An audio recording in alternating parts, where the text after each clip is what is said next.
Assalamualaikum warahmatullahi wabarakatuh. Perkenalkan, saya Naufal Idlal Arafi. Pada kesempatan kali ini kita akan membahas mengenai topik penting dalam hukum pidana, yaitu tujuan pidana. Kenapa sih seseorang yang melanggar hukum harus dihukum dan apa sebenarnya tujuan dari menjatuhkan pidana itu sendiri?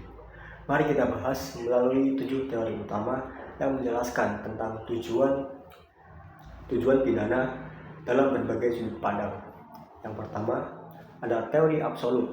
Teori absolut juga dikenal sebagai teori pembalasan. Tokoh-tokoh pendukungnya seperti Immanuel Kant, Julius Stahl, Hegel, dan juga Herbart. Menurut teori ini, tujuan pidana hanyalah untuk membalas kejahatan yang telah dilakukan oleh si pelaku.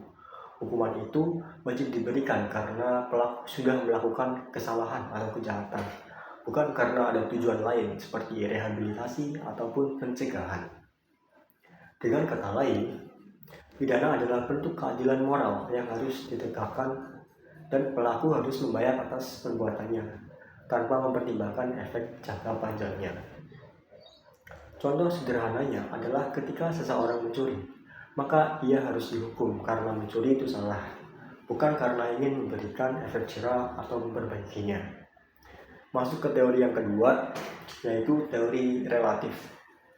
Berbeda dari teori absolut, teori relatif justru berorientasi ke masa depan. Tujuannya adalah untuk mencegah kejahatan, bukan semata-mata untuk membalas kejahatan itu sendiri. Tokoh utamanya adalah von Feuerbach dan T.H.W. van Ven. Pidana digunakan untuk mencegah pelaku dan orang lain agar tidak mengulangi atau meniru perbuatan jahat. Dalam teori ini, pidana dianggap sebagai alat untuk mendidik masyarakat agar tidak berbuat melawan hukum. Ada dua bentuk pencegahan dalam teori relatif. Yang pertama, pencegahan umum, yaitu memberi efek jerah pada masyarakat luas, dan yang kedua, pencegahan khusus, yaitu mencegah si pelaku agar tidak mengulangi perbuatannya. Masuk ke teori yang ketiga, teori gabungan. Teori ini mengambil hal baik dari teori absolut dan teori relatif. Tokoh-tokohnya antara lain Hugo de Groot, Simons, dan juga Zevenbergen. Menurut teori gabungan, pidana memang harus diberikan sebagai bentuk balasan yang adil, tetapi juga harus membawa manfaat seperti mencegah kejahatan atau mendidik si pelaku. Artinya, pidana harus punya nilai keadilan, tapi di sisi lain juga punya fungsi sosial, jadi tidak asal menghukum, tetapi juga harus mempertimbangkan dampak positif bagi masyarakat dan bagi pelaku itu sendiri. Masuk ke teori yang keempat, yaitu teori deterrence effect. Teori ini sebenarnya bagian dari teori relatif, tapi dikembangkan lebih spesifik. Kata deterrence berarti pencegahan atau efek jerah. Tujuan pidana dalam teori ini adalah untuk menakut-nakuti baik si pelaku maupun orang lain agar tidak berani melakukan kejahatan. Hukuman dalam teori deterrence effect dijadikan sebagai contoh, sebagai peringatan keras bahwa setiap tindakan melawan hukum pasti ada konsekuensinya.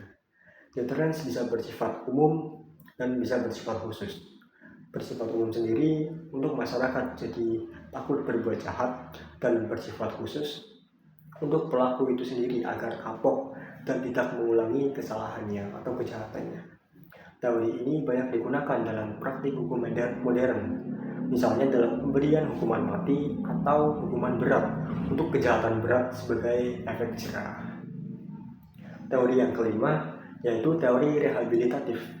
Teori ini punya pandangan yang lebih manusiawi. Tokoh utamanya adalah Thomas Aquinas. Menurut teori ini, tujuan pidana bukan hanya untuk membalas atau menakut-nakuti, tetapi memperbaiki pelaku agar bisa kembali menjadi anggota masyarakat yang baik. Pidana bukan lagi dilihat sebagai balas dendam, tetapi sebagai sarana pendidikan dan sarana pembinaan. Misalnya, program pelatihan kerja, konseling, atau rehabilitasi di lembaga pemasyarakatan. Rehabilitatif sangat penting, terutama dalam kasus anak, kasus pecandu narkoba, atau pelaku yang masih bisa diperbaiki perilakunya. Yang keenam ada teori pengendalian sosial. Teori ini dikembangkan oleh tokoh-tokoh seperti Adolf Prinz dan Mark Ansel. Pidana dipandang sebagai alat pengendalian sosial, artinya pidana membantu negara menjaga ketertiban umum dan norma sosial. Tujuan utamanya adalah untuk memastikan bahwa masyarakat berjalan secara stabil, aman, dan tertib. Hukuman bukan hanya untuk pelaku, tapi untuk memastikan nilai-nilai sosial tetap dihormati. Pidana dijadikan sinyal bahwa negara tidak mentolerir pelanggaran hukum dan bertindak tegas. Yang ketujuh ada teori restoratif justice. Terakhir ada teori ini yang semakin populer pada zaman sekarang ini, yaitu restoratif justice atau keadilan restoratif yang dikembangkan oleh Albert Eggers. Tujuan teori ini bukan menghukum, tetapi memulihkan hubungan antara pelaku, korban, dan masyarakat.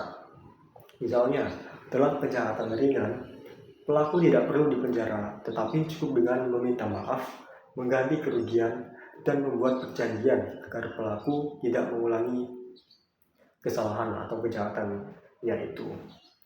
Proses restoratif justice melibatkan dialog dan kesepakatan bersama antara pelaku dan korban. Proses ini dianggap lebih adil dan lebih efektif karena bisa menyembuhkan luka sosial yang ditimbulkan oleh kejahatan itu sendiri. Jadi kesimpulannya dari 7 teori tadi kita bisa lihat bahwa pidana punya banyak tujuan. Ada yang menekankan keadilan seperti teori absolut, ada yang menekankan pencegahan seperti teori relatif dan teori deterrence, ada yang memperhatikan pelaku seperti teori rehabilitatif, ada yang fokus ke masyarakat seperti teori pengendalian sosial, serta ada yang mengedepankan pemulihan korban dan hubungan sosial seperti restoratif justice. Semua teori bisa saling melengkapi dan dalam praktiknya sering dikombinasikan sesuai kebutuhan hukum dan nilai-nilai masyarakat. Sekian penjelasan singkat dari saya, kurang lebihnya mohon maaf. Terima kasih. Wassalamualaikum warahmatullahi wabarakatuh.